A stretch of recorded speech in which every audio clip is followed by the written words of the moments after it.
Kiko, anak, ayos ka lang ba? Nay, tulungan niyo po ako. Gusto nila akong patayin. Nay, may gusto pong pumatay sa akin. Kiko, anong pinagsasasabi mo? Diyos ko, anak, ano ba nangyayari sa'yo? Alan si Kiko! Nahimatay! Kiko! Magmadali ka, Melanie. Humingi ka ng tulong sa nanay mo, bilis! Ako nang bahalang magbantay rito kay Kiko. Taon 1985, Miag-aw, Iloilo. Sa isang maliit na baryo sa lugar ng Miag-aw, nakatira ang mag-asawang sina Melanie at Alan, kasama ang bugtong nilang anak na si Kiko. Si Melanie ay nagmula sa Negros Occidental at si Alan naman ay tubong Iloilo.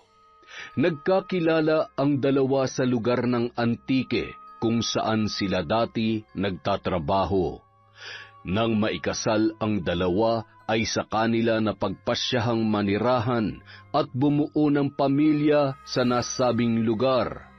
Sumama na rin sa kanila ang ina ni Melanie at nagtayo din ang matandang babae ng sariling kubo nito sa naturang bayan. Kabuwanan ng Nobyembre, hapon, Biyernes, masama ang panahon noong araw na yon. Makulimlimang kalangitan at nagkakagulo ang direksyon ng hangin na tila ba nagbabadyang bumuhos ang napakalakas na ulan.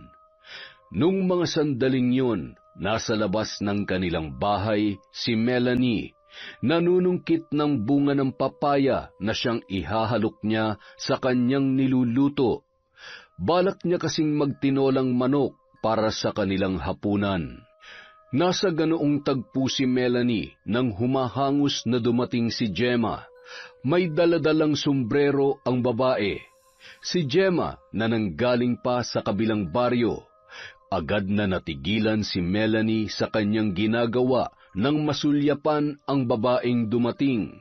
Melanie, baka naman may pera ka dyan. Kailangan ko kasi ngayon. May babayaran kasi akong utang dahil dun sa mga gamot ni Antoinette. Baka pwede mo akong bayaran dun sa utang mo. Kahit na 200 lang. Wala akong pera ngayon. Ano ba yan? Pupuntahan na lang kita sa inyo kapag dumating ng sahod ni Alan. Saka pwede namang sa susunod mo na lang bayaran yung gamot ng anak mo ah. Kita mo nang hirap na hirap kami ngayon tapos sisingilin mo pa ako? Ako na ngang inutangan mo, ikaw pa may ganang magalit? Lintik na yan. Ilang taon na yung utang mo sa akin ah. May balak ka pa bang bayaran yon, ha? Nakakairita ka na kasi. Halos araw-araw ka na lang naniningil dito. Babayaran ko naman yung utang ko eh. Saka 2,000 lang naman yun ah. Yun na nga eh.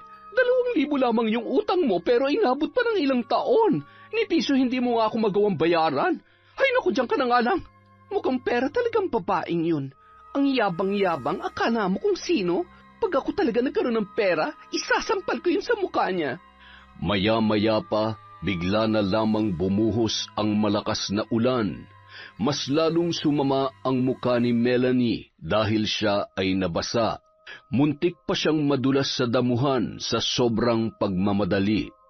Ilang metro pa kasi ang layo ng bahay nila sa puno ng papaya na pinagkukunan niya ng bunga.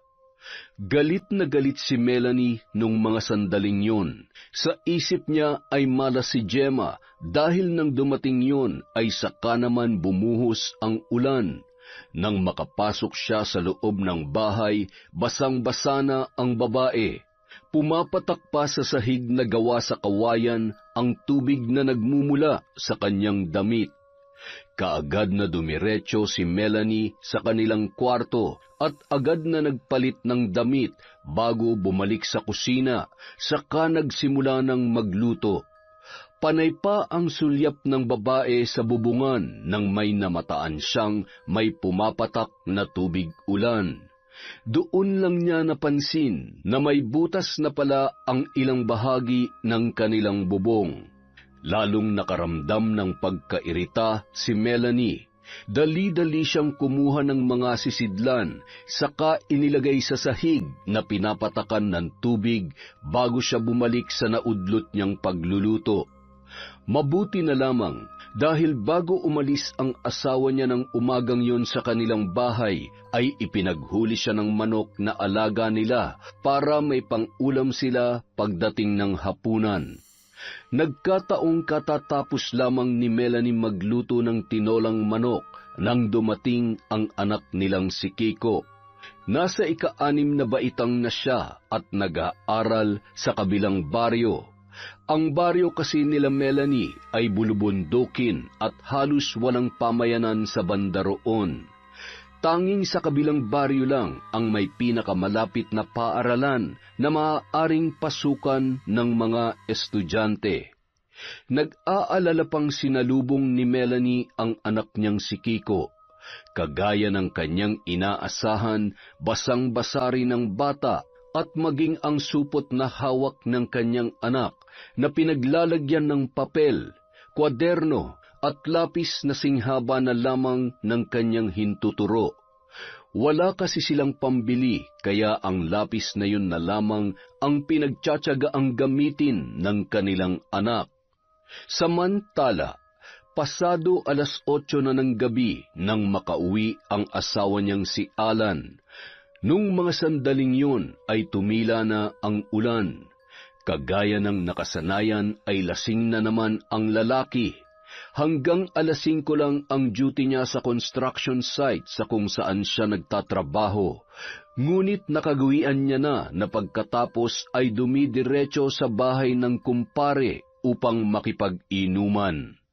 Dumaan nga pala dito kanina si Gemma. Bakit naman daw? Naniningil na naman ng utang. Mukhang nagagalit pa nga siya eh. Ikaw kasi, Alan inom ka na lang ng inom. Inuuna mo pa yung pakikipag-inuman mo sa mga barkada mo kaysa sa mga pangangailangan dito sa bahay. Kung malaki-laki lang ang binibigay mong pera sa akin, nabayaran ko na sana ang babaeng yon. Ayan ka na naman sa bunganga mo, Melanie. Alam mo naman, kakarampot lang ang kinikita ko sa construction. Tapos ipinangiinom mo pa. Bakit? Pera ko naman yun Ano ba? Kauuwi ko lang, bubunganga mo na naman ako. Bahagya pang napapitlag si Melanie nang malakas na sinara ni Alan ang pintuan, saka ito dumiretso sa kanilang kwarto. Wala nang nagawa si Melanie kundi ang hayaan na lamang ang asawa. Sanay naman na siya sa magaspang na ugali ng kanyang mister. Construction worker si Alan, samantalang taong bahay naman si Melanie. Maliit lang ang kinikita ng lalaki sa kanyang trabaho at hindi yun sapat para sa pang-araw-araw nilang mga gastusin, kaya hindi maiwasan na humiram sila ng pera. Ngunit ang problema, sobra-sobra rin kasi silang gumastos, lalo na sa mga walang kabuluhang bagay. Mahilig ang mag-asawa sa selebrasyon, kagaya ng birthday, pista at kung ano-ano pa. Kadalasan, bumibili rin sila ng mga bagay na hindi naman nila nagagamit para lamang may maipagyabang sa ibang tao. Nang sumunod na araw, kagaya ng nakasanayan, lampas 7:00 na ng umaga nang magising si Alan. Kung hindi pa niya narinig ang ingay ni Melanie, ay hindi pa ito magigising. Para sa kanya, alarm clock na ang bunganga ng kanyang misis. Halos hindi maipinta ang muka ni Alan nang tuluyan itong bumangon sa kanyang higaan. Bahagyang napainat pa ang katawan ng lalaki bago ito dumiretso sa sala. Mula sa sala, naaamoy niya ang ginigisang bawang at sibuyas ng kanyang asawang si Melanie. Anong niluluto mo dyan? Anong ulam natin? Gising na pala ang hari. Ayun, pinagluluto kita ng adobong kangkong. Adobong kangkong na naman? Wala na bang iba? Kabibigay ko lang ng pera nung nakaraan Ubus mo na? Aba, puro karne ang ulam natin nung nakaraan. Alam mo namang kakarampot lang ang kinikita ko sa construction. Hindi ka pa rin marunong magtipid? Yan, dyan ka magaling. Napupunta lang naman lahat ng kinikita mo dyan sa mga kumpare mo. Inom lang kayo ng inom. Nay, ano po ang ulam? Kiko, Mabuti pa'y umutang ka na muna ng sardinas kay Mang Ramon. Pumunta na ako sa tindahan ng matandang yun kaninang umaga. Pero sabi niya, hindi raw siya magpapautang sa atin hanggat hindi natin nababayaran ng 3 buwang utang natin sa tindahan niya. Mahaba-haba ng listahan natin doon. Bah, yabang nung matandang yun ah. Ang mamahal naman ng mga tinitinda. Pumunta ka na kaya muna kay Carlos. Subukan mo manghiram ng pera. Pinautang mo naman siya ng pera noong nakaraang taon, hindi ba? Pandagdag na rin sa gastusin. Malapit ng birthday ni Kiko. Sige, susubukan ko. Magtyaga-tyaga na lang muna tayo ngayon sa adobong kangkong. Pasado 10:00 na ng umaga nang umalis sa bahay nila si Alan. Kagaya ng napag-usapan nilang mag-asawa, pumunta siya sa bahay ni Carlos. Isa rin ito sa mga kumpare niya dahil inaanak ni Alan ang panganay noong si Pedring. Halos 2 baryo pa ang nilakad ni Alan bago ito tuluyang nakarating kina Carlos. Naabutan pa niya ang asawa ni Carlos na papaalis sa bahay noon. Nakaporma ang babae at halatang may mahalagang lakad. Alan, napadalaw ka. Ang ganda naman ng suot natin ngayon ah. May lakad ka ba, Mare? Oo, pupunta ako kila Tiang Maribeth. Tsaka susunduin ko rin sa kanila si Pedring. Halos mag-4 na araw na kasi siyang nasa lola niya eh. Ganun ba? Siya nga pala, nandyan ba si Carlos? Ay naku, wala eh. Nandun siya sa tatay niya. Pinatawag kasi siya kaninang umaga. May mahalaga yata silang gagawin. Kailan naman daw siya babalik? Sa Miyerkules pa. Bakit? May kailangan ka ba sa asawa ko, Alan? Wala. Wala naman. Sige, babalik na lamang ako sa Miyerkules. Sige, Alan, pasensya ka na ha. Nagmamadali rin kasi ako eh. Ingat ka. Dismayadong naglakad papalayo si Alan. Sa isip-isip niya, hindi responsibilidad ni Alan ang kanyang mga gastusin, pero bakit nagkataon na nung araw na pinuntahan niya pa, umalis ang kaibigan? Tahimik na nagmumuni-muni sa mga sandaling yun si Alan habang naglalakad pabalik sa kanila nang madaanan niya ang kumpare niyang si Bonifacio, asawa ni Gemma, yung babaeng inuutangan nila ngunit hindi naman binabayaran. Kung hindi pa siya tinawag ng kumpare, ay hindi niya ito mapapansin. Alan, mukhang pasan mo ang langit at lupa. May problema ba? Oo, pare. Manghihiram sana ako kay Carlos ng pera kaso minalas ako dahil wala siya sa bahay nila eh. Ganun ba, pare? Magkano bang utangin mo? Kahit mga 1,500 lang sana, pare. Ang laki naman ang kailangan mo. Ano bang paggagamitan mo? Kasi yung biyanan kong babae, pare, nagkasakit eh. Kailangan nang dalhin sa ospital, agad-agad. Yung anak ko nga rin, pare. Dinala namin kagabi sa ospital. Ang taas kasi ng lagnat. Eto pare, 1,000. Ipapahiram ko na yun sa'yo. Naku, salamat pare. Pero, bakit naman 1,000 lang? Gawin mo ng 1,500. Naku, pasensya na pare. Yan lang muna may papahiram ko sa'yo, lalo na nasa ospital pa ang anak ko. Paano? Alis na ako, ha? Sige. Ay, nako. Magpapahiram din lang, kulang pa. Kung alam ko lang na 1,000 lang ang kayang ipautang nito, di sana. Hindi na lang. Ay, nako. Walang kwenta. Samantala, nung mga oras na yon, nasa loob ng kanilang bahay si Melanie at abala sa paglalaba ng kanilang damit. Si Kiko naman nasa labas ng kanilang bahay at nakikipaglaro sa mga kabataang kasing edad niya. Nang matapos si Melanie sa paglalaba ay mag-isa niyang binuhat ang may kalakihang palanggana sa kanya yon dinala sa labas. Nakaramdam pa ng gigil ang ginang sa anak niyang si Kiko dahil hindi man lamang siya nito tinulungan sa paglalaba ng kanilang mga damit. Nagkataong nagsasampay na si Melanie nang dumating ang asawa niyang si Alan. Agad na napatigil sa ginagawa ang babae nang mapansin niya ang lalaki. Nababakas pa niya ang pagkadismaya at pagkairita sa mukha nito, kaya agaran niya yung nilapitan. Ano? Nakautang ka ba kay Carlos? Yun na nga eh. Wala siya sa bahay nila kaya hindi ako nakautang. Nako, Alan ha, hindi talaga maaasahan yung kumpare mo. Paano na to? Birthday ni Kiko, hindi tayo maghahanda. Basta, gagawa ko ng paraan. O, ito na lang muna, 1,000 yan. 1,000 lang? Saan naman to nanggaling? Doon, kay parang Bonifacio. 1,000 lang ang pinahiram sa akin eh. Na-ospital daw kasi yung anak nilang si Antoinette. Yan talaga mga kaibigan mo, hindi maaasahan. Ay nako, ano ba yan? Saan tayo kukuha ng pera na panggasto sa birthday ni Kiko? Basta, gagawa ko ng paraan. Napailing-iling na lamang si Melanie dahil sa kanyang mga narinig. Muli siyang bumalik sa naudlot niyang pagsasampay, samantalang dumiretso naman sa loob ng bahay si Alan upang matulog. Nang matapos ang babae sa kanyang ginagawa, saka siya bumalik sa loob at nakinig ng drama sa radyo nilang debaterya. Araw ng linggo, 3:30 pa lamang ng madaling araw ay nagising na ang mag-asawang sina Alan at Melanie. Maaga silang nagluto ng almusal. Pagpatak ng 4:30 ng umaga, sa kanila ginising ang anak nilang si Kiko at nag-agahan. Bandang 5:00 na nang bumaba sila sa baryo at pumunta sa pinakamalapit na simbahan sa bayan upang magsimba. Nang makarating sa lumang simbahang Katoliko, walang imik silang pumasok sa loob.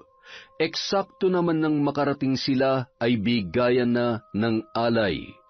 Huling dumating ang pamilya ni Melanie sa simbahan, kaya sa bandang likuran na sila nakaupo.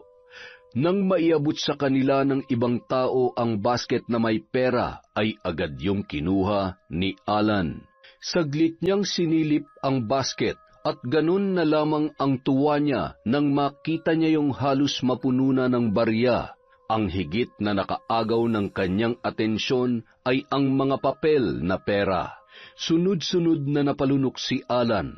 Nagpalinga-linga sa loob ng simbahan at nang makumpirma niyang walang nakatingin, nagkunwari siyang maglalagay, pero ang ginawa niya ay kinuha ang mga papel na pera. Sa kanya yun nilagay sa kanyang bulsa bago pinasa ang basket sa sakristan na medyo may kalayuan sa kanya. Sanay na si Alan sa ganoong gawain. Dahil abala ang mga tao sa loob ng simbahan sa pakikinig sa pari, hindi nila namamalayan ang kanyang ginagawa. Ngunit nakita yon ng kanyang asawang si Melanie. Alan, bakit mo kinuha? Nasa simbahan tayo, pera yan ang simbahan. Ay nako, ano ka ba? Hinaan mo nga yung boses mo. Huwag kang mag-ingay dito. Oo na, pero bakit mo ginagawa yan? Ay nako, baka may makakita sa'yo. Huwag kang mag-alala. Sinisiguro ko sa'yo na walang makakakita sa atin. Saka, ano ka ba? Huwag ka nang umakto na parang anghel dyan. Magagamit natin ang perang to. Ilang araw na lang, birthday na ng anak mo. Wala na tayong ibang mapagkukunan kundi ang abuloy dito sa simbahan. Natahimik na lamang si Melanie dahil sa sinabi ng asawa. Muling binalik ni Alan ang atensyon sa harapan at umakto sila na parang walang nangyari. Nang matapos ang misa ay agad silang lumabas ng simbahan. Binilang na rin ni Alan ang pera at ganun na lamang ang tuwa nito nang malamang higit 2,000 ang kanyang nakuha. May 500 din kasing nasama at sa isip-isip ni Alan kung sino man ang naglagay ng ganun kalaking pera, marahil ay mayaman ang taong yun. Maging si Melanie ay tuwang-tuwa rin, lalo na't sa isipin na matutuloy na ang pinaplano nilang birthday party para sa kanilang anak na si Kiko. 5,000 na rin kasi ang kanilang naipon. 1,000 sa inutang nila kay Bonifacio, 2,000 na ninakaw nila sa simbahan, at 2,000 na natirang sweldo ni Alan sa construction. Hindi na rin sila nagsayang pa ng oras at agad silang dumiretso sa palengke at bumili ng kanilang mga kakailanganin. Maglulumpia ako, pansit bihon. Ay, teka, Kiko, gusto mo ba ng spaghetti? Opo, nanay. Saka hotdog po. Sige, bilang mo na rin siya ng hotdog, Melanie. Magpapalit yun din tayo. Yung maliit lang. Talaga po, tay. Naku, tsak na matutuwa ang mga kaklase at mga kalaro ko nito. Abay, dapat lamang, anak. Saka, pagsabihan mo sila na magdala ng mga regalo, ha? Sabihin mo yung maganda at mahal. Kapag ayaw nila magdala ng regalo, edi wag mo silang imbitahin sa birthday mo. Sige po, nay. Bakas sa kanilang muka ang katuwaan habang namimili para sa ihahanda nila sa nalalapit na kaarawan ni Kiko. Nang araw ding yun ay agad na inimbitahan na mag-asawa ang mga taga-baryo nila at maging ang malalapit na kaibigan para sa magaganap na kaarawan ng kanilang anak. Inimbitahan din nila maging ang kanilang mga kamag-anak. Kinabukasan, nagkataong abala si Melanie sa pagwawalis sa labas ng kanilang bahay nang mapadaan si Mang Ramon. Nasulyapan ito ni Melanie, ngunit nagkunwari pa ang babae na wala siyang nakita. Bakas naman ang gigil sa mukha ni Mang Ramon nang lumapit ito sa kanya. Oy, Melanie, nabalitaan kong may gaganapin kayong birthday party dito ah. Abay, ang kapal naman ang mukha ninyo mag-asawa. Ang lakas ng loob ninyong magpa-party hindi nyo nga magawang bayaran ang mga utang ninyo sa tindahan ko.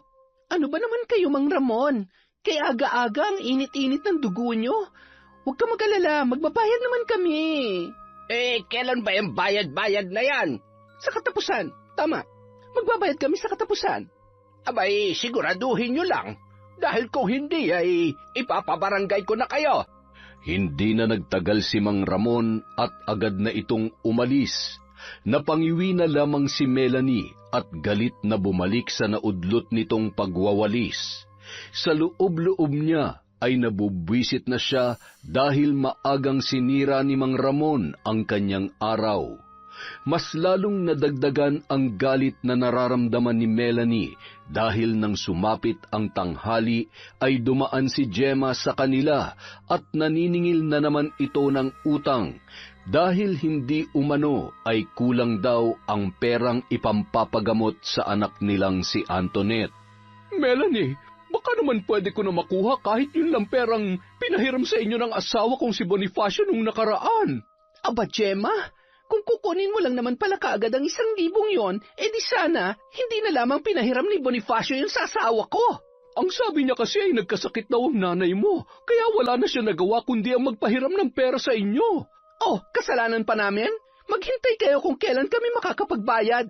Hindi porket umaasenso na kayo gaganituhin nyo na lamang kami. Melanie, hindi naman sa ganon. Kailangan lang kasi namin talaga ng pera ngayon. Masyadong maraming gastusin sa ospital. O, di mangutang ka sa iba. Ano ba? Pwede ba umalis ka na? Hindi mo ba nakikita abala ko? Pag nagkaroon ako ng extra, babayaran kita. Galit na ibinalibag pa ni Melanie ang walis sa kung saan. Saka ito padabog na pumasok sa loob ng kanilang bahay. Akmang susunod pa sana sa kanya si Gemma nang bigla niya itong malakas na pinagsarhan ng pintuan at maging ng mga bintana.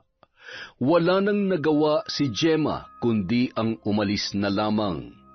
Nang makapasok sa loob ng kanilang bahay, agad na tumungo sa kusina si Melanie at naghain ng kanin at ulam sa dahon ng saging. Binabalak niyang dalhin yon sa pinagtatrabahuhan ng kanyang asawa. Kung hindi supot ay dahon ng saging kasi ang nakasanayan nilang gawing lalagyan ng kanilang baon. Bahagya pang napasilip si Melanie sa bintana at nang masiguro na wala na doon si Gemma, saka siya lumabas. Bitbit ang dahon ng saging na may lamang pagkain at mag-isang tinahak ni Melanie ang masukal na daanan patungo sa bayan kung saan nagtatrabaho ang kanyang asawa. Nang sumunod na araw, 3:30 pa lamang ng madaling araw ay nagising na ang mag-asawa at maagang nag-asikaso ng kanilang mga gagawin. Maagang nagluto ng iba't ibang putahe si Melanie, samantalang tumungo naman si Alan sa mga kumpare nito upang matulungan siya sa paglilitsyon ng baboy ramo na binili pa nila sa kabilang bayan. Sobrang abala ang mag-asawa ng umagang yon, lalo na't yun na ang araw ng 12 kaarawan ng anak nilang si Kiko. Maaga ring dumalaw sa kanila si Nanay Gracia. Siya ang ina ni Melanie. Tinulungan siya ng ginang sa pagluluto at paghahanda sa nasabing selebrasyon. Pasado 10:00 na ng umaga nang sila ay matapos. Pagpatak ng 11:00 ay dinumog ang bahay nila Melanie ng maraming panauhin. Halos lahat ng bisita nila ay mga kamag-anak, kabaryo, matalik na kaibigan at mga kakilala. Naroon din ang mga kaklase at kaibigan ng kanilang anak. Mabuti na lamang nabilhan nila ng bagong damit si Kiko. Nagmukayong nakaaangat kumpara sa ibang mga kabataan na kanilang bisita. Sa labas ng bahay nila ginanap ang naturang pagdiriwang. Naglagay sila ng napakahabang mesa at mga upuang gawa sa kawayan. Samut-saring pagkain ang nakahain sa mahabang lamesa.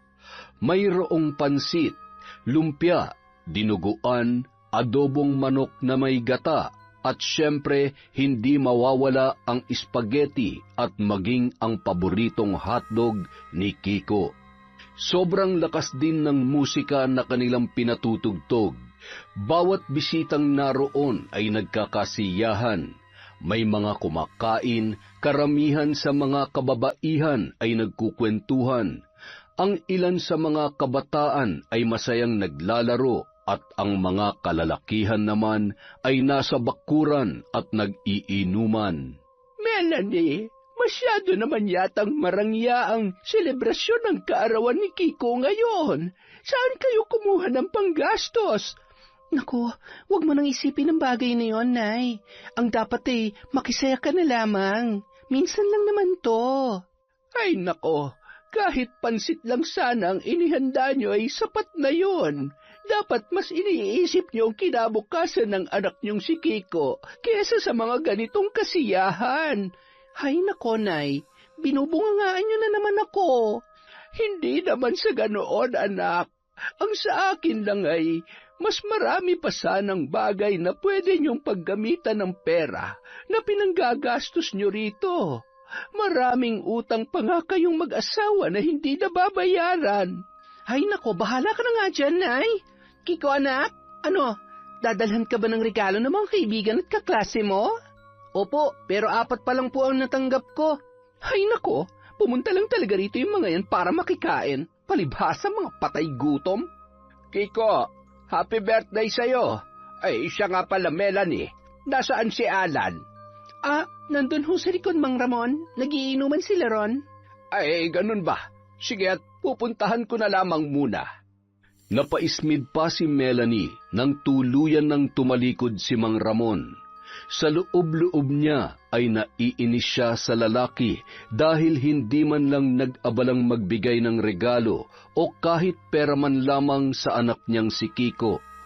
At talaga namang dumalo pa ang matanda sa birthday ng kanyang anak, gayong naniningil naman ito ng utang. Nasa ganoong sitwasyon si Melanie nang nilapitan siya ng mga malalapit niyang kaibigan. Todo puri ang ginawa ng mga ito sa kanya dahil sa nagaganap na marangyang kaarawan ni Kiko. Sinabayan naman ni Melanie ng pagyayabang ang kanyang mga kaibigan at paminsan-minsan ay nilalait nila ang ibang mga bisitang naroroon. Tingnan mo nga yan si Crusilda. Ang taba-tabahan na pero punong-puno pa rin ang pagkain ng pinggan. Halamare, baka maubos niya ng handa mo. Hay, ewan ko ba sa matabang yan? Hindi ko nga inimbita yan Ang kapal ng pagmumuka.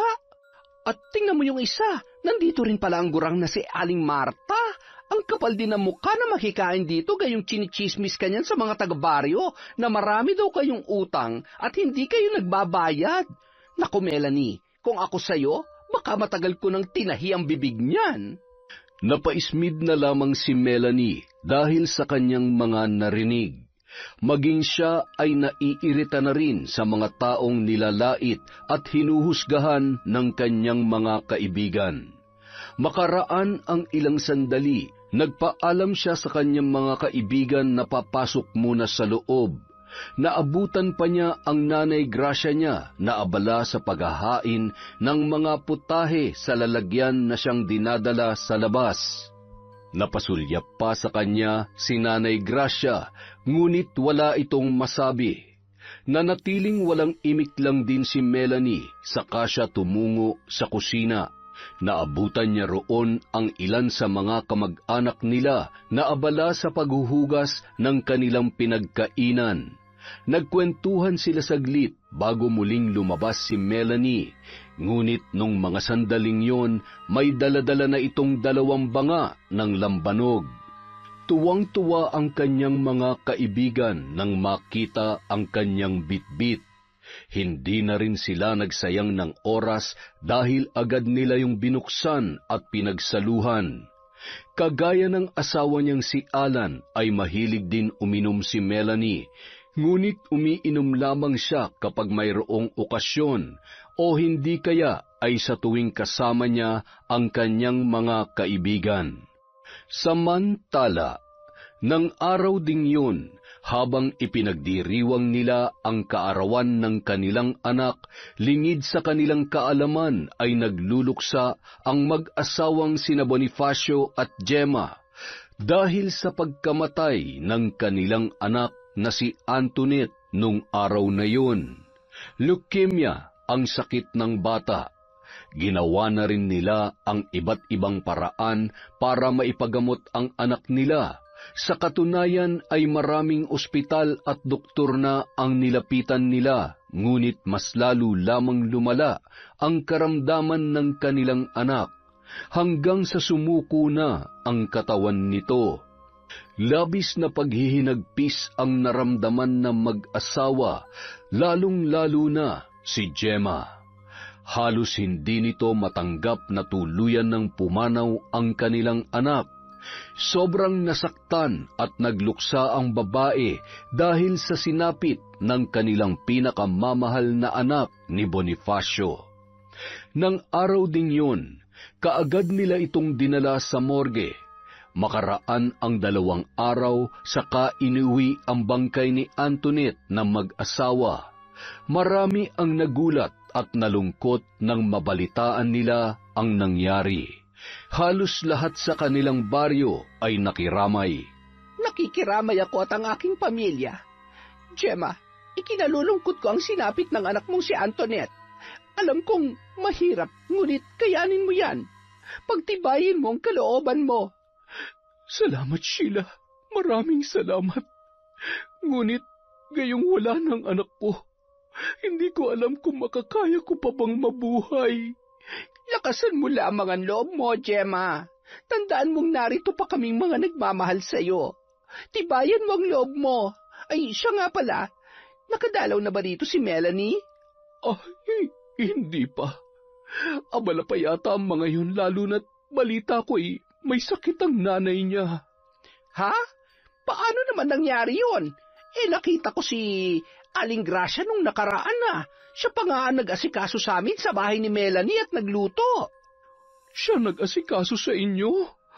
Teka, anong ibig mong sabihin? Gemma, walang sakit si Aling Gracia. Saka, hindi mo ba alam? Nung mismong araw na namatay ang anak mo, ipinagdiwang ni na Melanie at Alan ang 12 kaarawan ng anak nilang si Kiko. Ano? Habang nagluluksa kami sa pagkamatay ng aming anak, nagdiriwang naman pala sila ng kaarawan ng anak nila. Gayong kaya kami nakapos sa pera ng asawa ko sa pambayad ng gamot ni Antoinette, ay dahil din sa kanila. Nagsinungaling sila sa amin. Sinabi nila may sakit ang ina ni Melanie, kaya hindi sila makapagbayad. ngunit pinanggastos lamang pala nila sa birthday ni Kiko. Ay, Gemma, pasensya ka na. Hindi ko alam na... Hindi mo pa pala alam. Wala kang dapat ihingi ng tawad, kumare. Wala ka namang kasalanan. Sila may kasalanan kung bakit namatay ang anak ko. Kung nagbayad lamang sila ng utang nila, malamang naagapan namin si Antoinette. Kung hindi lamang sila naging makasarili, marahil ay buhay pa ang anak ko ngayon. Ang anak ko, ang kawawa kong anak. Oh, Sheila, nandito ka pala. Ay, teka, ano nangyari sa asawa ko? Gemma, ayos ka lang ba? Bonifacio, sila Melanie may kasalanan kung bakit nawala si Antoinette. Maghihiganti ako. Maghihiganti ako sa kanya. Ano bang ibig mong sabihin? Teka, sa kwarto nga tayo mag-usap, Gemma. Pinagtitinginan ka na ng mga tao. Humanda sila. Gagantihan ko sila. Labis na nanginginig at namumutla na si Gemma dahil sa sobrang galit. Kaagad naman siyang inalalayan ng asawa niyang si Bonifacio. Humingi pa siya ng paumanhin sa mga naroroon, sa kanya dinala sa kanilang silid si Gemma. Iyak ng iyak ang babae, kaya walang nagawa si Bonifacio kung hindi ang yakapin na lamang yun. Araw ng Sabado, tanghali na nang magising ng araw na yon si Melanie. Kagaya ng nakasanayan, agad siyang dumiretso sa kusina at nagtimpla ng kape, sa kanya yun dinala sa kanilang sala. Pinaandar din ni Melanie ang debaterya nilang radyo at nakinig ng balita habang maingat niyang sinisimsim ang mainit-init pang kape. Nagbabagang balita. Isang bangkay ng matandang babae ang natagpuan sa liblib na bahagi ng Baryo Miagaw, Iloilo, kaninang madaling araw, bandang 3:30. Ayon kay Chief Police Officer Blanco, karumal-dumal ang sinapit ng biktima. Wakwak ang tiyan nito, nawawala ang laman loob at wasak ang ulo, kaya nahihirapan ang mga otoridad na matukoy ang pagkakakilanlan. Hanggang sa kasalukuyan ay hinahanap pa ang pamilya ng naturang biktima. Haka-haka naman ng taong bayan ay aswang daw ang may kagagawan noon.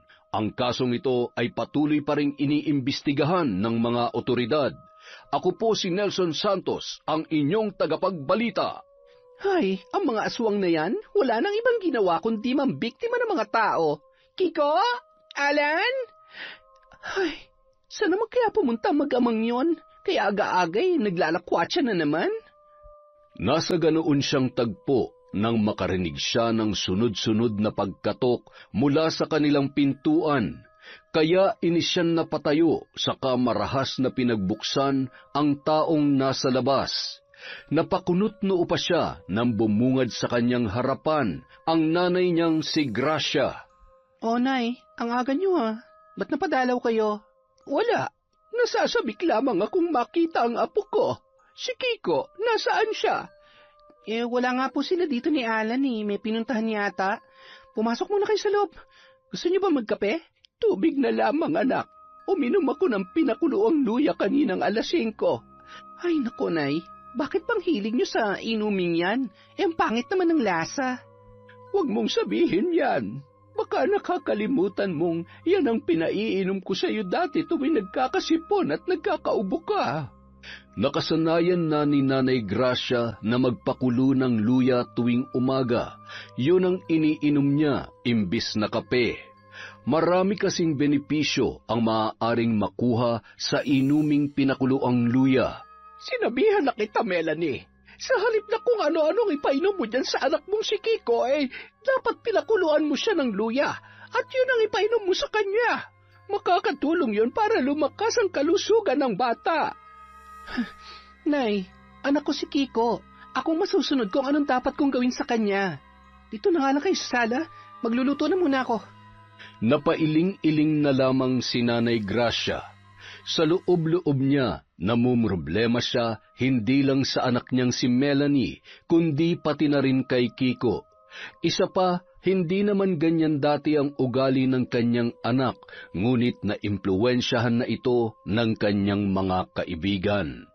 Malalim na napabuntong hininga si Nanay Gracia. Ilang saglit pa, dumating din ang mag-amang sina Alan at Kiko. Nang makita ni Kiko ang kanyang lola, ay napatakbo itong lumapit sa matandang babae. Nagmano ang bata, saka humalik sa pisngi, kagaya ng kanyang nakasanayan.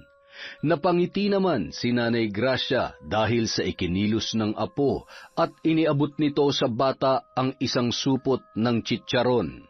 Kainin mo yan, Kiko. Hindi yan karne ng baboy o baka, dahil ang chicharon na yan ay gawa sa bawang. Masarap yan, bukod dun ay masustansya pa. Opo, sige po Lola, salamat po. Nay, nandito pala kayo. Kumusta ho? Eto, sa awa ng Diyos ay malusog naman at nasa mabuting kalagayan. Mabuti naman ho kung ganon. Sige, puntahan ko lang ho muna ang asawa ko sa kusina. Kiko, saan ba kayo galing ng tatay mo? Bakit mukhang nakainom yata ang isang yon? Dun po kila Tio Carlos. Nag-inuman nga ron sila pero isang bote lang ng birang ininom ni tatay. Ay nako, ang tatay mo talaga. Kaya aga-aga umiinom na. Isinama ka pa niya. Lola, nasan po sila, Binsoy? Yung mga pinsan mo, sumama na sa nanay nila. Kakauwi lang nila sa Antique kaninang umaga. Lola, malayo po bang Antique? Maganda po ba dun, Lola? Oo, malayo yon. Saka maganda sa lugar ng Antique. Kapareho lang dito sa lugar natin. Sana makapunta rin kami nila nanay sa Antique. Gustong-gusto ko rin pong pumunta sa lugar na yon. Saka para makagala kami rin ng mga pinsan ko. Napanguso si Kiko dahil sa sinabi ng kanyang lola. Malapit ang loob niya sa kanyang mga pinsan na sina Binsoy, Ada at Vina, mga anak ng Tia Belen at Tio Lito niya. Noong kanyang kaarawan ay dumalo ang mga yon. Hindi niya tuloy maiwasang manabik sa isipin na kung kailan na naman niya muling makakasama ang kanyang mga pinsan, gayong bihira lamang pumunta ang mga yon sa Iloilo. Maya-maya pa, bumalik sa sala si Melanie at tinawag ang maglola upang mag-agahan. Hindi na rin nakatanggi pa si Nanay Gracia dahil sa amoy pa lang ng daing na niluto ng babae ay natatakam na siya.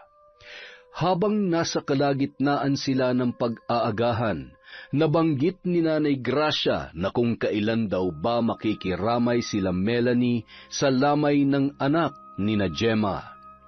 Kagaya ng karamihan, matagal na ring alam ni na Melanie at Alan ang tungkol sa balitang pagkamatay ni Antoinette, ngunit hindi pa napag-usapan ng mag-asawa ang tungkol sa pakikiramay sa mag-asawang sina Gemma at Bonifacio.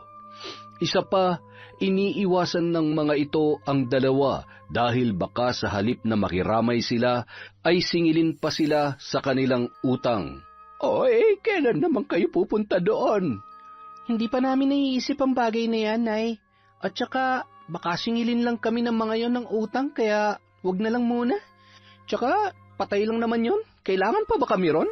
Melanie, yung bibig mo. Hay nako, Nay. Ang totoo naman kasi niyan, palibhasa, hindi marunong mag-alaga ng bata. Mas inuuna pa nila yung pera nila. Mabuting tao si Gemma, at alam kong mabuti rin siyang ina sa kanyang anak. Ngunit hindi natin hawak ang kapalaran. At saka, hindi ba malaki rin ang naitulong sa inyo ng pamilyang yon? Sige, Nay. Doon ka na lang sa kanila kumampi. Hindi sa kinakampihan ko sila, anak. Mag-iingat kayo. Huwag niyong kakalimutan na bawat kasamaang ginagawa ninyo ay may naghihintay na karma. Anong sinasabi niyong kasamaan na ginagawa namin? Sinasabi niyo ba na masama kaming tao, Nay? Tama na yan. Nasa harapan tayo ng pagkain. Natahimik na lamang ang mag-ina dahil sa ginawang pagsaway sa kanila ni Alan. Matapos nilang mag-agahan ay tumulong na rin sa kanila si Nanay Gracia sa pamamagitan ng paghuhugas ng kanilang pinagkainan. Ilang oras pang nagtagal ang matandang babae sa kanilang bahay at pasado 2:00 na ng hapon nang ito ay umalis.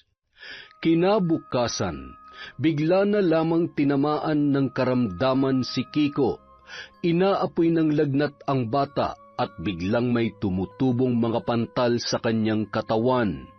Maliban doon ay kapansin-pansin din ang biglaang panlalaki ng kanyang tiyan. Ngunit hindi lamang yun binigyan pansin na mag-asawa sa pag-aakalang normal lang at nilagnat lang ang bata, kaya pinainom lamang nila ng paracetamol upang mawala ang lagnat noon. Hindi rin nakipaglamay ang mag-asawa hanggang sa inilibing na ang anak ni na Bonifacio at Gemma ay hindi pa rin sila nagpapakita. Ni hindi man lamang sila nag-abalang magpadala ng pakikiramay sa mga yon. Hanggang sa lumipas ang mga araw, napansin nilang mas lalong lumalala ang kalagayan ni Kiko. Umabot pa sa punto na hindi na ito makatayo o makalakad. Mas lalo ring tumaas ang lagnat nito. Namutla at sa maikling panahon ay bigla na lamang itong nangayayat. Nanlalalim din ang mga mata ng bata, napuno ng pantal ang katawan at mas lalong lumobo ang kanyang tiyan na tila ba 4 na buwan na buntis. Araw ng Biyernes, bandang 7:30 ng umaga, nagkataong abala si Melanie sa paglalaba ng mga damit nila nung araw na yun. Samantala, nagsisibak naman ng kahoy na panggatong si Alan nang bigla na lamang sumigaw si Kiko. Kaya dali-daling napatayo si Melanie at patakbong tumungo sa silid kung saan nakahiga ang kanyang anak.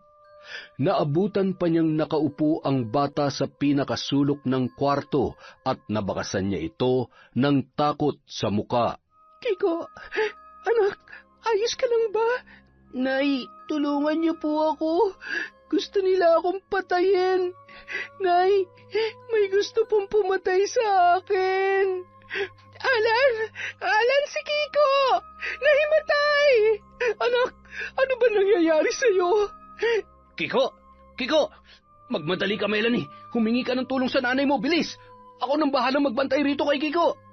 Kaagad namang pinuntahan ni Melanie ang kanyang nanay sa bayan at pinakiusapan itong sumama sa kanila upang masuri ang kalagayan ni Kiko. Maging ang matandang ginang ay nagulat din nang personal niyang makita ang kalagayan ng kanyang apo. Ay, Diyos ko, Kiko! Ano nangyari sa'yo, apo ko? Halos 5 araw na ho siyang ganyan, Nay. 5 araw, ngunit pinabayaan niyo lamang siya. Anong klase kang ina, Melanie? Akala ko ho kasi normal lang, simpleng lagnat lang. Normal? Sa tingin mo ba normal pa ito nangyayari sa anak mo? Hindi na ito normal, Melanie. Tingnan mo. Habang tumatagal ay mas lalong lumalaki ang tiyan niya. Posible bang mabubuntis ang isang batang lalaki? Ay, Diyos ko! Dalhin niyo na siya kaagad sa albularyo bago patuloy ang mahuli ang lahat. Marahil ay binabarang ang anak ninyo. Sige po, ako na ang pupunta kay Lolo Rino. Noong araw ding yun, kaagad na tumungo si Alan sa karatig baryo at pumunta sa bahay ni Lolo Rino, isang kilalang albularyo sa lugar at malapit ding kamag-anak ng kanyang pamilya. Nang makarating siya sa bahay ng matanda, ay naabutan pa niya ito, na abala sa pag-aasikaso sa ibang taong naroon kagaya niya, na humihingi rin ng tulong sa albularyo. Kabadong-kabado si Alan nung mga sandaling yon, at hindi niya alam kung ano ang kanyang gagawin, gayong nasa bingit na ng kamatayan ang kanyang anak. Muli niya tuloy na alala ang sinabi ni Nanay Gracia sa kanila ng kanyang asawa. Nanginginig ang mga kamay niya nang maalala niya ang bagay na yun. Hindi niya rin maiwasang makaramdam ng takot para sa kanyang anak. Totoo nga kaya ang sinabi ni Nanay Gracia? Naku po, Huwag naman po sana. Sino naman kaya ang mambabarang sa anak kong si Kiko? Pasado 1:00 na ng hapon nang makaalis ang mga panauhin ni Lolo Rino, kaya nabigyan na ng pagkakataon si Alan na makalapit at makahingi ng tulong sa matandang albularyo. Kaagad niyang sinabi ang kanyang pakay at pinakiusapan ang matandang lalaki na sumama sa kanya pabalik sa kanilang bahay upang nang sa ganon ay masuri nito ang kalagayan ng kanyang anak. Hindi rin naman tumanggi ang matanda, dahilan para walang pag-aalinlangang sumama ito kay Alan. Nang makarating sila sa bahay ni na Alan, sa labas pa lamang ng bahay ay narinig na nila ang sigaw at iyak ng bata mula sa loob. Kaya mabilis na napatakbo ang dalawa papasok. Nang makarating sila sa loob ng bahay, naabutan pa nilang nasa isang sulok lamang si Melanie at umiiyak. Samantala, nasa tabi naman ng bata ang kanyang lola habang pinupunasan ang kanyang katawan na puno ng pantal na ang ilan ay sumabog na. Ilan sa mga pantal ay dumudugo na rin. Kaagad namang lumapit si Lolo Rino sa bata, saka nito sinuri ang kalagayan noon. Kung hindi pa sinabi ng matanda na inuuod na ang loob ng pantal, ay hindi pa nila yon malalaman. Nay, sobrang katilang katawan ko. Aray ko. Huwag mong kamutin, Kiko. Mas lalo yang dadami. Alan, Melanie, may taong bumabarang sa anak ninyo. Yan nga ang sinasabi ko sa kanila. Ano? Sino naman ang gagawa niyan sa anak ko? Lolo Rino, sabihin niyo, sinong bumarang kay Kiko? Sino nang babarang sa anak ko? Melanie, magpakulo kayo ng tubig. Magsasagawa ako ngayon ng ritual para sa bata. Sige ho, iligtas niyo po ang anak namin, parang awa niyo na. Kaagad na umalis si Melanie at kagaya ng inutos ng matanda, agaran siyang nagpakulo ng tubig.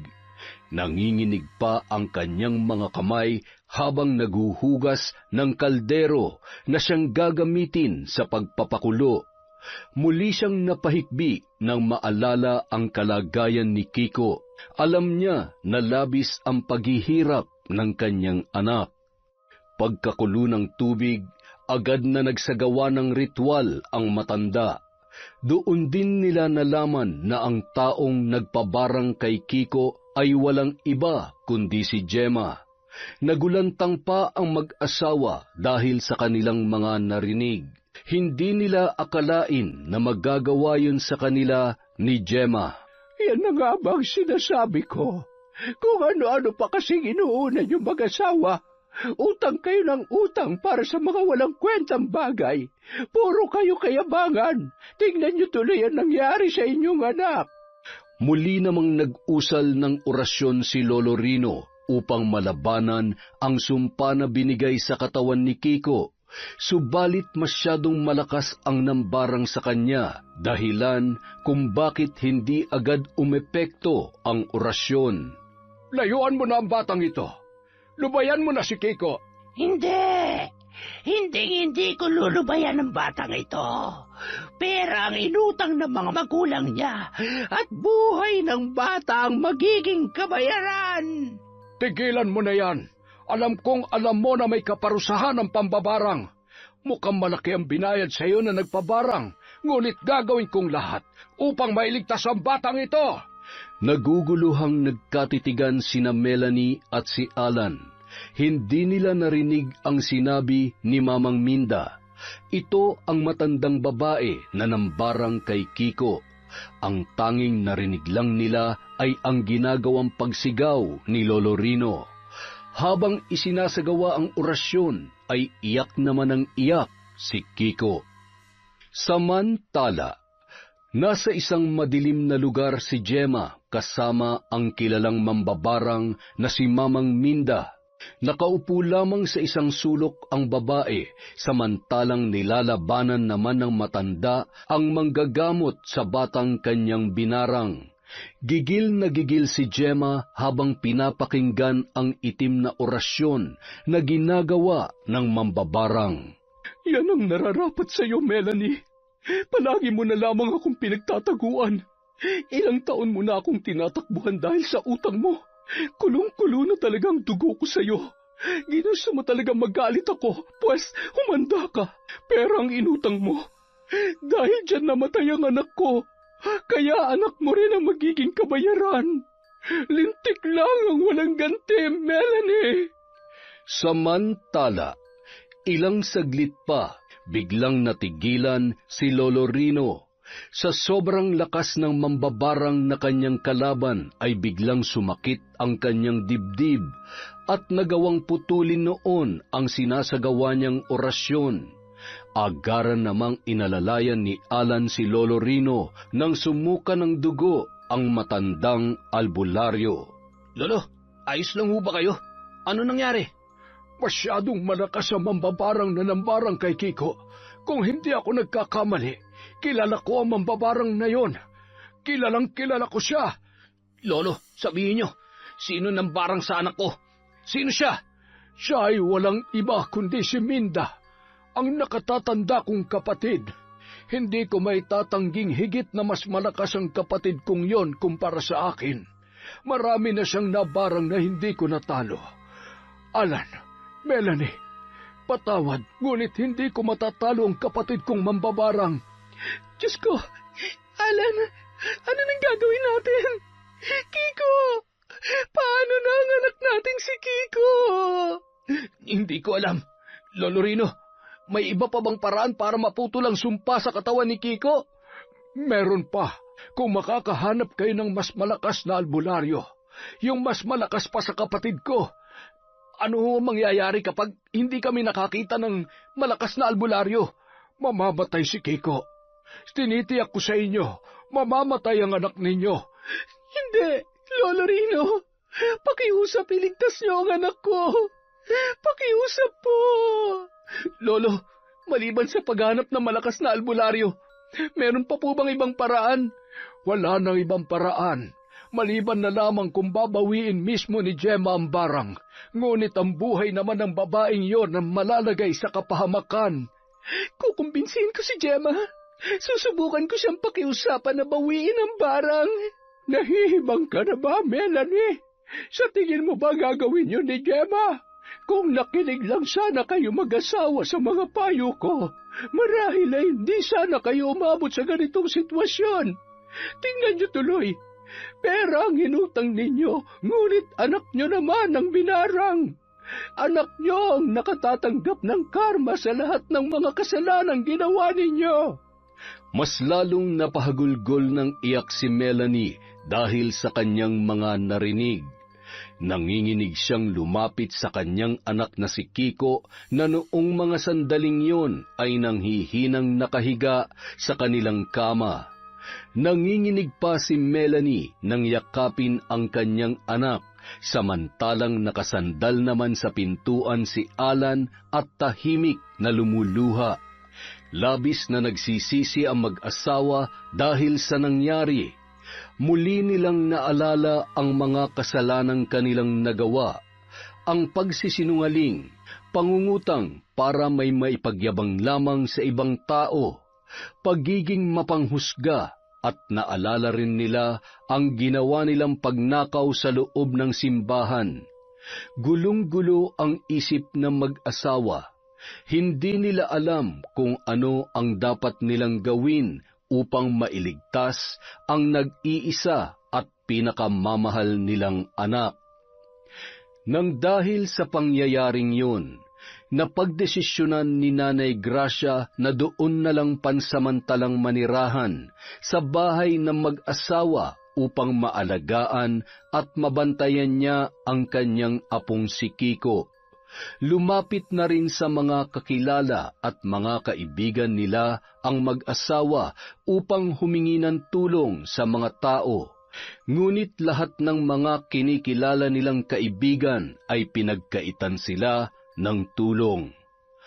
Habang lumilipas ang mga araw, mas lalong nanghihina si Kiko at mas lalong nangangayayat. Minsan halos hindi rin ito makahinga ng maayos at lalong lumala ang kanyang karamdaman. Sunod-sunod na kamalasan ang dumating sa buhay ng mag-asawa.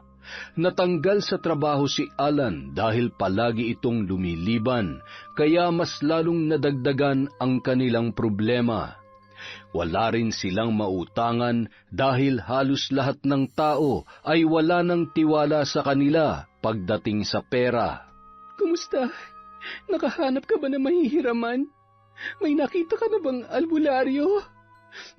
Wala. Melanie, hindi ko na alam kung ano pang gagawin. Pagod na ako. Hirap na ako. Hindi ko na kaya. Paano ng anak natin? Alan, ano nang gagawin natin?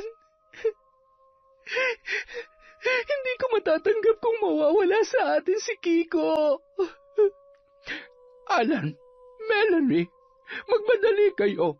Kinakailangan natin dalhin sa ospital si Kiko. Nanginginig siya at bumubula ang kanyang bibig. Samantala, nagkataong abala si Gemma sa paglalabas sa labas ng bahay nila ng araw na yon, nang humahangos na dumating si Melanie. Hindi na nabigla pa si Gemma nang makita niyang umiiyak ang dati niyang kaibigan. Mataray niya itong tiningnan bago bumalik sa paglalaba, ngunit ganoon na lamang ang pagkagulat niya nang bigla yung lumuhod sa mismong harapan ni Gemma. Gemma, alam kong napakarami naming kasalanan sa iyo at sa pamilya mo. Ngunit nagmamakaawa ako, iligtas mo ang anak ko. Pakiusap, iligtas mo si Kiko sa bingit ng kamatayan. Iligtas ang anak mo? Bakit? Nung bang mamamatay na ang anak ko, tinulungan niyo ba kami? Hindi ba hindi? Nung mga panahong nagluluksa kami ng asawa ko dahil sa pagkawala ni Antoinette, nasaan kayo? Hindi ba nagkakasiyahan kayo dahil sa kaarawan ni Kiko? Ngayon, magmamakaawa ka sa harapan ko na iligtas ko ang anak mo? Hindi. Hindi ko siya ililigtas. Nararapat lamang yan sa inyo. Gemma, gagawin kong lahat. Iligtas mo lamang ang anak ko. Nakikiusap ako, nagmamakaawa ako sa iyo, Gemma. Gemma? Melanie, anong nangyayari rito? Melanie, bakit ka nakaluhod? Bonifacio, nagmamakaawa ako sa inyo ng asawa mo. Pakiusap, iligtas niyo si Kiko. Bawiin niyo ng barang. Nakikiusap ako sa iyo. Barang? Anong ibig mo sabihin? Gemma, anong sinasabi ni Melanie? Teka, Gemma, sabihin mo nga, may kinalaman ka ba sa nangyayari ngayon sa anak nila Alan? Wala.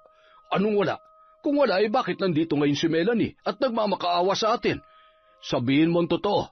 Ano ang nangyayari? Oo na. Ipinabarang ko ang anak nila. Ipinabarang ko si Kiko. Kasalanan nila kung bakit namatay ang anak natin, Bonifacio. Kasalanan nila yon. Gemma, ano bang pinagsasasabi mo? Alam kong alam mo na wala silang kasalanan sa pagkamatay ni Antoinette. Bago pa man sila nakapanghiram sa ating mag-asawa ng pera, may sakit ng leukemia si Antoinette. Kaya bakit mo ibinubuntong ang pagluluksa at galit mo sa kanila? Gemma, pakiusap, tigilan mo na to. Para sa akin, para sa ikatatahimik ng kaluluwa ng anak natin. Bonifacio, gustuhin ko mamabawi ang barang, ngunit hindi na pwede. Dahil oras na bawiin ko yon, babalik sa akin ang sumpa. Ano? Ano nang gagawin natin? Parehong napahagulgol ang dalawang babae. Si Bonifacio naman napahilamos na lamang ng sariling muka. Naisip din niya na kung hindi pa pala siya umuwi ng araw na yon, ay hindi niya malalaman na ang asawa pala niya ang nagpabarang sa anak ng kanyang kumparing si Alan. Halos 2 araw pa lamang ang nakakalipas nang malaman niyang binabarang si Kiko, ngunit hindi niya lubos akalain na may kinalaman pala roon ang kanyang asawang si Gemma. Nang araw ding yun, kaagad na sumama ang mag-asawa kay Melanie patungo sa ospital, kung saan nila dinala si Kiko. Nang makarating sila roon, inabutan pa nila si Nanay Gracia na umiiyak sa gilid ng higaan. Namumutla pa rin ang bata at may nakatusok na dextrose. Nagulat pa si Nanay Gracia nang makita ang mag-asawang sina Gemma at Bonifacio. Sa halip na magalit ang matandang babae, humagulgol na lamang ito ng iyak. Alam niya na may kasalanan din si Melanie, kaya nangyayari yon sa kanila. Wala rito si Alan. Sumama siya kay Rino. Sa pagkakaalam ko ay tutungo sila sa bahay ng mambabarang. Salamat po. Diyan na po muna kayo. Pupuntahan ko lamang sila. Sasama ko. Buhay ng anak ko nakataya rito, kaya sasama rin ako. Sigurado kayo? Sige, tayo na. Lakad-takbo ang ginawa nilang tatlo hanggang sa tuluyan na silang nakalabas ng ospital. Hindi na rin sila nagsayang pa ng oras at agad na tumungo sa bahay ng matandang mambabarang. Sa tulong na rin ni Gemma. Kabisado kasi ni Gemma ang daan papunta sa bahay noon dahil ilang beses na siyang nakapunta roon. Nang makarating sila ay naabutan pa nilang nagtatalo sina Lolo Rino at si Mamang Minda. Manang, tigilan mo na ang pambabarang. Marami ka ng taon nasaktan at binawian ng buhay. Yung matandang babae na binalita noong nakaraang linggo, hindi ba't ikaw rin ang nambarang doon? At saka, yung matandang babae na nawasak ang ulo. Manang, tigilan mo na ito. Ako nga, ngunit sumusunod lamang ako sa utos ng mga taong nang hihingi sa akin ng tulong. Isa akong mambabarang, kaya tungkulin ko ang mambarang. Bakit, Manang? Sa tingin mo ba isa kang Diyos? Na kung gusto mong manakit o pumatay ng tao ay gagawin mo na lamang basta? Manang, maraming inosenteng tao na nadadamay. Tumahimik ka dyan! Wala kang alam! Manang, may alam ako. Alam ko kung bakit mo yan ginagawa. Alam na alam ko. Manahimik ka! Alam ko ang dahilan ng pagkamatay ng asawa at anak mo. Hindi ba? Binarang din sila. Kaya bilang paghihiganti ay nag-aral ka mambarang at ginawa mo rin yun sa nambiktima sa asawa at anak mo. Sinabi ng tumahimik ka! Hindi, Manang. Ikaw, tigilan mo na yung ginagawa mo. Naipaghiganti mo na ang anak at asawa mo. Hindi pa ba yun sapat? Maraming inosente na nadadamay. Bumalik ka na. Bumalik ka na sa dati, Manang. Bilang isang manggagamot. Pakiusap. Kahit para sa anak at asawa mo na lamang. Malakas na napasigaw si Manang Minda dahil sa tinuran ni Lolo Rino. Ngunit sa huli ay napaluhod ito sa harapan ng kanyang kapatid at napahagulgol ng iyak. Muling bumalik sa gunita ni Manang Minda ang ala-ala ng kanyang anak at asawa. Napahikbi na rin si Lolo Rino sa kanya niyakap ang kanyang kapatid. Kagaya ng matandang lalaki ay dati ring albularya si Manang Minda, ngunit nang dahil sa mapait na sinapit ng kanyang mag-ama ay pinasok niya ang mundo ng kadiliman. Manang Minda, narito ako upang makiusap sa inyo na bawiin niyo na ang barang kay Kiko. Alam mo naman kung ano magiging kapalit noon, hindi ba? Alam ko, at nakahanda akong pagbayaran yun. Alam ko rin namang may kasalanan ako sa mga nangyari, lalo na't ako nakiusap sa inyo na barangin ang inosenteng batang yun. Gemma, sigurado ka ba sa desisyon mo? Gemma, bakit? Bakit mo ito gagawin? Paano ka na? Paano na ang asawa mo? Melanie, alam kong may kasalanan ka sa akin, ngunit mas malaki ang kasalanan ko sa iyo, lalo na kay Kiko. Pasensya na. Nadala lang ako ng emosyon ko. Hindi ko ito dapat ginawa. Saka, malakas si Bonifacio. Malakas kami mag-asawa, kaya alam kong makakaya naming harapin ito. Salamat, Gemma, at patawad sa lahat ng mga kasalanang nagawa ko sa iyo. Mabuti naman at nagkasundo na kayong dalawa. Ang pinakamahalaga sa lahat ay ang humingi na kayo ng tawad at nakapagpatawad na sa isa't isa. Huwag niyo nang alalahanin ang tungkol sa barang. Ho? Ano ho ang ibig niyong sabihin? Matanda na rin naman ako at isa kong albularyo. Ito lamang ang may tutulong ko sa inyo. Ako na ang aako. Manang, sige na. Ipasa mo na sa akin ang sumpang inilagay mo sa katawan ni Kiko. Ipasa mo na sa akin ang barang. Irino, bakit mo ba ito ginagawa? Dahil isa kong albularyo, Manang. Hindi ba? Kapwa tayo manggagamot. Pinalaki tayo ng mga magulang natin upang maging mabuting tao at tumulong sa ating kapwa. Kaya nakahanda akong gawin ang lahat para sa mga taong nangangailangan ng tulong. Nang marinig yon ni Manang Minda, ay bigla na lamang siyang napangiti. Agad niyang niyaya ang mga ito na tumungo sa silid kung saan niya isinasagawa ang pambabarang. Nagsindi siya ng itim at puting kandila bago niya sinimulan ng orasyon na magpapawalang bisa ng barang kay Kiko. Napapikit ng mariin si Lolo Rino nang makaramdam siya ng kakaibang pagdaloy sa loob ng kanyang katawan. Ilang saglit pa ay biglang binalot ng nakakabinging katahimikan ang buong paligid. Muling minulat ni Lolo Rino ang kanyang mga mata. Una siyang napatingin sa kanyang kapatid at maging sa ibang bisitang naroroon. Pilit na napangiti si Lolo Rino. Sa isip-isip niya, yun na ang magiging huling sandali ng kanyang buhay. Ngunit gayon paman, masaya siya para sa lahat, lalo na sa kapatid niyang si Mamang Minda. Nasa ganoong kalagayan si Lolo Rino nang bigla na lamang bumagsak ang matandang babae, kaya agad nilang inalalayan si Mamang Minda. Nagulat pa si Lolo Rino nang makita niyang may dugong dumadaloy mula sa bibig nito, ilong at mata.